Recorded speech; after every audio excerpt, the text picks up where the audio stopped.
¿Qué hay detrás de una mente con síndrome de Diógenes? Se lo vamos a preguntar al presidente de la Asociación Gallega de Psiquiatría, Manuel Serrano. ¿Qué tal? Muy buenas tardes. Buenas tardes.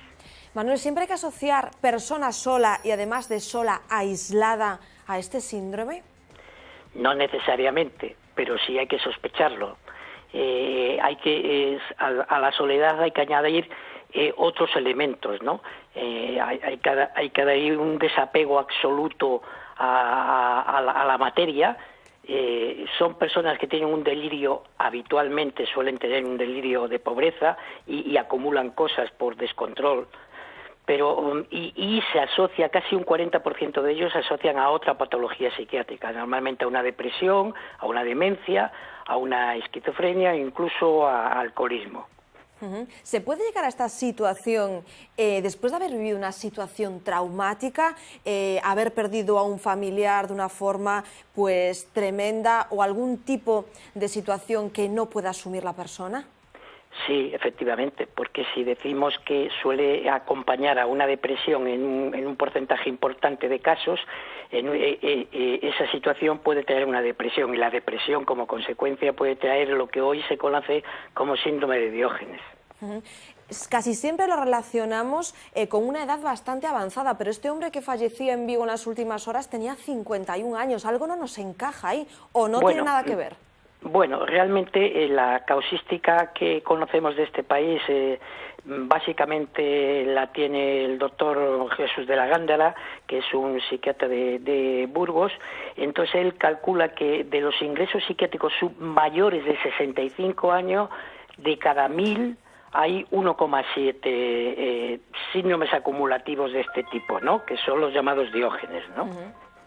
Manuel, entonces no sería de extrañar, 59 años, 65, bueno, tampoco la diferencia es muy grande, ¿no? Manuel, en todos los casos, las personas que padecen síndrome de Diógenes deben ser ingresadas para someterse a un tratamiento. Claro, es un poco la pregunta del millón, pero ¿qué se puede hacer? Bueno, yo entiendo que una persona que tiene un Diógenes, que evidentemente tiene un Diógenes, debe ser evidentemente estudiada, y para ser estudiada debe ser sacada de su contexto y llevada a otro contexto donde se busque la integración. El Diógenes no es solo un síndrome del comportamiento que significa acumulación, es también un síndrome de soledad. Y entonces la soledad nace de muchas cuestiones. Ya he dicho que el 40% de los casos radica con una patología. Luego, por tanto, sí, contestando a su pregunta, diría que sí es necesario ingresar y estudiar el caso y luego favorecer la integración.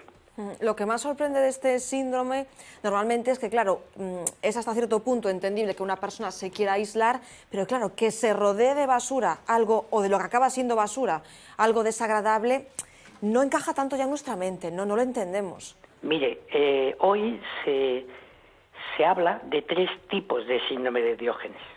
Uno que sería el puro, que es el síndrome de Diógenes en que el que acumula cosas porque es incapaz de retener. Otro es el que es llamado el pasivo, que obedece ya a una estructura más obsesiva. Y luego hay otro que es el que acumula cosas como consecuencia de su incapacidad física.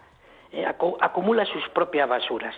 Luego acumular, porque en el fondo un Diógenes es un trastorno de acumulación, pero algo más, es un trastorno de soledad. Esa es la diferencia que hay con la acumulación propiamente dicha. Eso es lo que le diferencia de los demás. Por eso es difícil entender. No solo el acumular define al Diógenes. Es un poco lo que decía. Acumular basuras no siempre define a un Diógenes. El Diógenes debe tener también ese aislamiento de la sociedad. Y en el fondo, y el que acumula sus propias basuras o sus propias cuestiones, a lo mejor se debe a su propia incapacidad, bien por una depresión o por una incapacidad física. Manuel Serrano, presidente de la Asociación Galega de Psiquiatría, gracias, como siempre, por atender la llamada de V Televisión. Buenas noches. Gracias a ustedes.